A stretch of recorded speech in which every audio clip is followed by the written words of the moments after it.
the monster who nearly destroyed Olympus. The Titan War was over. For the first time since the birth of the universe, peace settled across the world. The Olympian gods took their places on Mount Olympus. Zeus ruled the heavens, Poseidon commanded the seas, Hades governed the underworld, the Titans had been imprisoned. The universe finally seemed balanced, but beneath the earth, someone was watching, someone older than the Olympians, someone who had never accepted Zeus as king, and that someone was Gaia. Although Gaia had helped Zeus defeat Cronus, she soon regretted her decision. She had watched her Titan children dragged into Tartarus. She had seen Atlas condemned to bear the heavens forever. The new king of Olympus had done exactly what the old kings had done before him. He imprisoned his enemies to Gaia. Nothing had truly changed. The rulers were different. The cycle remained the same. Her grief slowly transformed into rage, and from that rage, she decided to create the ultimate weapon. Not another Titan, not another giant, something far worse.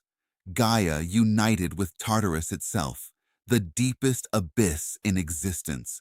From this impossible union came a child unlike anything creation had ever witnessed.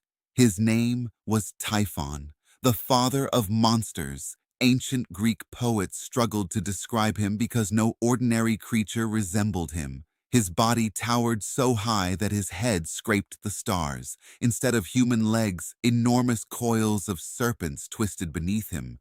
From his shoulders erupted hundreds of dragon heads. Each one breathed fire. Each one spoke with a different voice. Some sounded like wild animals. Some roared like lions. Others barked like giant hounds. Still others spoke in languages no mortal could understand. When Typhon spread his wings, they covered entire mountain ranges. When he roared, the oceans trembled. Lightning itself seemed to hesitate.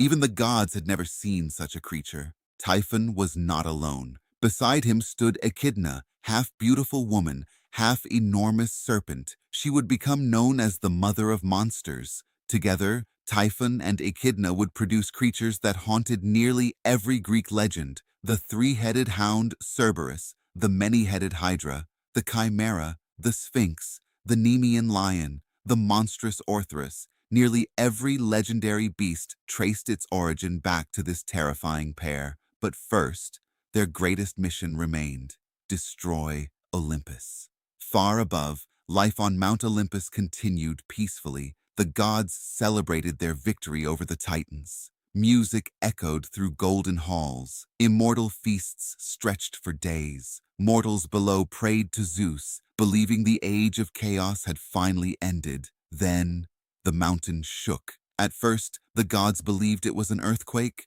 Poseidon frowned.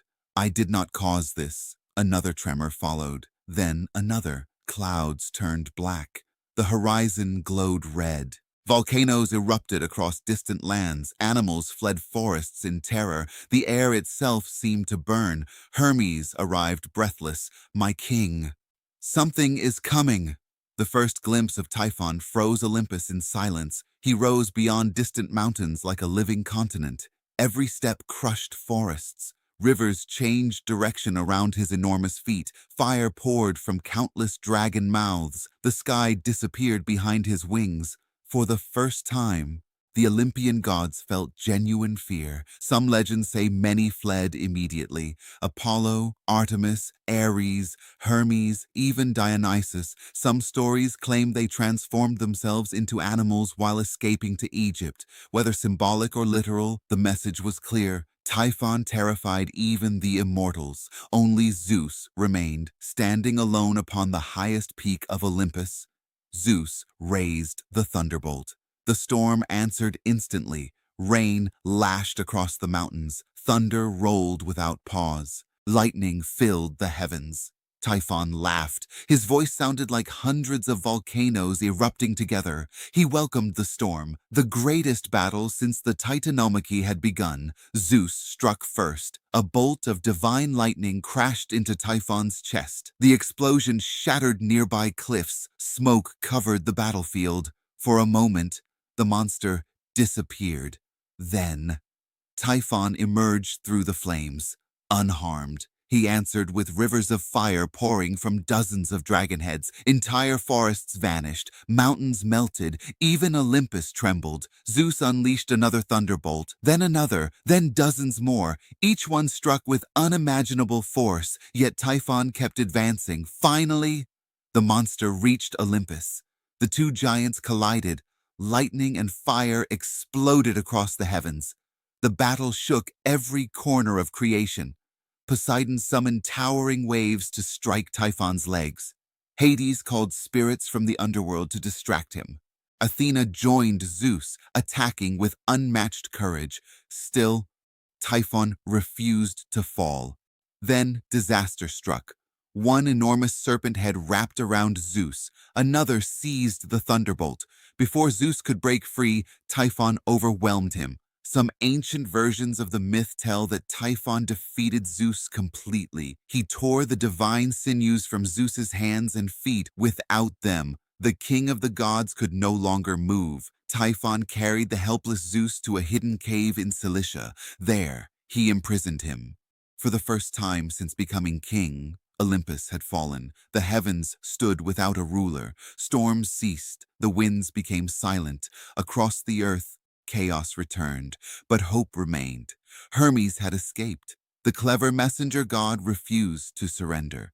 Together with the woodland god Pan, he secretly searched for Zeus. Pan distracted Typhon with terrifying sounds echoing through the mountains. While the monster searched for the source, Hermes slipped into the cave. There he recovered Zeus's stolen sinews. Carefully, he restored them to the king. Strength returned instantly. Zeus stood once more. The sky darkened. Thunder rolled again. The universe knew its ruler had returned. Zeus flew toward Olympus with unstoppable determination. This time, he would not fight alone. The Cyclopes reforged his thunderbolt. Athena devised a new strategy. Poseidon and Hades attacked from different directions. The gods united. The final confrontation took place near Mount Etna. Lightning filled the heavens for days. Typhon answered with firestorms that blackened the skies. Then Zeus gathered every storm cloud in existence, every bolt of lightning, every roar of thunder, every force of the heavens, into one final attack. The thunderbolt struck Typhon directly. The mountain exploded. When the smoke cleared, the monster lay defeated. Zeus buried him beneath Mount Etna. The ancient Greeks believed that every volcanic eruption, every earthquake, every plume of smoke rising from Etna was Typhon still struggling beneath the earth, trying and failing to escape. Olympus had survived. The gods returned to their golden halls. Mortals looked skyward once again. Peace had been restored, but Zeus's greatest battles were not against monsters. They would be against fate itself, because one Titan, who had never truly opposed Zeus, was about to change humanity forever. His name was Prometheus, and his gift to mankind would ignite one of the most famous stories in all of Greek mythology. Prometheus, the gift of fire, and Pandora's box. The age of monsters had ended. Typhon lay buried beneath Mount Etna. The Titans remained imprisoned in Tartarus. Olympus stood untouched above the clouds, its marble halls glowing beneath the eternal sun. For the first time since the beginning of creation, Zeus ruled without challenge, or so he believed, because the greatest rebellion against his authority would not come from a monster, nor from a Titan army, but from a single act of compassion. And the one responsible was not even an Olympian. He was a Titan. His name was Prometheus. Unlike Cronus or Atlas, Prometheus had never craved power. He was known for something far rarer among the immortals: wisdom, forethought, and an unusual fascination with a fragile new species that wandered the earth: humans. In those ancient days, humanity was weak. They had no cities, no ships, no medicine, no metal tools. When winter arrived, they froze. When darkness fell, they hid in caves. Wild animals hunted them with ease. Lightning frightened them. Storms terrified them. Every day was a struggle to survive. The gods looked down upon mortals with indifference. Some pitied them, most ignored them. Only Prometheus saw potential. He believed that humans were destined for greatness, if only someone would give them the chance. According to one ancient tradition, Prometheus himself shaped the first humans from clay. Kneeling beside rivers, he molded figures in the likeness of the gods. Athena, goddess of wisdom, breathed life into them. The clay figures opened their eyes. Humanity had begun. Prometheus watched proudly, but his joy faded as he witnessed their suffering. They stumbled through darkness. They feared every thunderstorm. They could not cook food. They could not forge metal. They could barely survive. One gift could change everything: fire. But fire belonged to the gods alone. It was more than warmth. It represented knowledge, craftsmanship, civilization, power. Zeus believed mortals were not ready to possess it. If humans gain divine power, he warned the gods, they will forget their place. Prometheus disagreed. He believed that fear should never be used to keep others weak. And so, he made a decision that would alter the future forever. Late one evening, while Olympus celebrated another divine feast, Prometheus quietly climbed the sacred mountain. The halls shimmered with golden light. The gods laughed. Music echoed through the air. No one noticed the lone Titan moving silently through the palace. Near the forge of Hephaestus, flames burned brighter than the sun. This was sacred fire, the fire of creation itself. Prometheus reached forward. He lit the hollow stalk of a giant fennel plant. A single spark caught, tiny, almost invisible. Yet within that spark rested the future of civilization. Without hesitation, Prometheus carried the flame down from Olympus, across mountains, across rivers, across forests, until he reached humanity for the first time. Mortals gathered around fire. Children laughed. Families felt warmth. Hunters cooked food. Blacksmiths discovered metal. Potters hardened clay. Artists created beauty. Darkness no longer ruled the night. The age of civilization had begun. When Zeus discovered what had happened, his anger shook Olympus. Thunder rolled across the heavens. Clouds blackened. The king of the gods could accept many things: defeat in battle, challenges from monsters, even prophecy. But betrayal, especially from someone he trusted, was unforgivable. Prometheus stood before Zeus without fear. "I gave them hope," he said. "They deserve the chance to grow." Zeus answered coldly, "You gave them power, and for that you will suffer forever." The punishment was unlike anything mythology had seen. Prometheus was dragged to the lonely Caucasus Mountains. There, Hephaestus reluctantly forged enormous chains of unbreakable adamant. The divine blacksmith hated the task, but Zeus's command could not be ignored. Prometheus was bound to a towering cliff, his arms stretched wide, his feet secured to solid rock. Then Zeus summoned another instrument of punishment, a gigantic eagle. Every morning, the eagle descended from the heavens. Its sharp talons tore into Prometheus. Its beak ripped open his side. It devoured his liver. The pain was unimaginable, but because Prometheus was immortal, his body healed every night. By dawn, the liver had grown back. Then the eagle returned, again and again, every day, for countless centuries. The punishment never ended, yet Prometheus never regretted his choice. Each sunrise reminded him why he had endured the pain. Below his mountain prison, human civilization flourished. Villages became towns.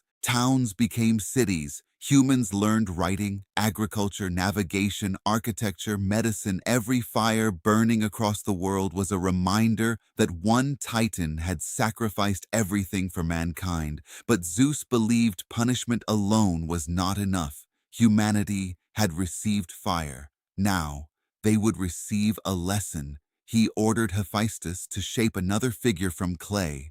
This time, not a man, a woman. The gods themselves contributed to her creation. Aphrodite granted beauty beyond compare. Athena taught weaving and wisdom. Hermes bestowed charm, along with curiosity and clever persuasion. The Graces adorned her with jewels. The seasons dressed her in magnificent robes. When all was finished, Zeus gave her a name, Pandora. It meant all gifted. She appeared perfect. But Zeus had one final gift, a beautifully crafted jar. He placed it in Pandora's hands. "You may take this wherever you go," Zeus said, "but never open it." Pandora agreed. She had no reason to disobey, yet curiosity is one of the strongest forces in existence. Days passed, then weeks. The mysterious jar remained beside her. She wondered what could possibly be inside. Jewels, treasures, secrets. Every day the temptation grew stronger. One afternoon, unable to resist any longer, Pandora slowly lifted the lid. At first, nothing happened. Then, a cold wind escaped. Dark shadows burst into the sky. Disease, war, greed, hatred, jealousy, famine, sorrow, pain, every suffering that humanity had never known poured into the world. Pandora screamed. She slammed the lid shut, but it was too late. The evils had already escaped. The peaceful world of earlier ages vanished forever. Heartbroken, Pandora looked inside the jar one final time. Something remained, small, gentle, almost glowing. Hope. Though suffering had entered the world, hope stayed behind. Some myths say it remained trapped. Others believe Pandora released it afterward. Either way, the message endured through thousands of years. Even in humanity's darkest moments, hope survives. As generations passed, mortals remembered Prometheus not as a criminal, but as a hero. The Titan who chose compassion over obedience, the one who suffered so others could thrive. His story would inspire philosophers, poets, and artists for more than 2,000 years. Yet while humanity advanced, far across the Aegean world, another story was beginning. A hero would soon rise whose strength rivaled the gods themselves. His name was Heracles, and his legendary 12 labors would become one of the greatest adventures ever told.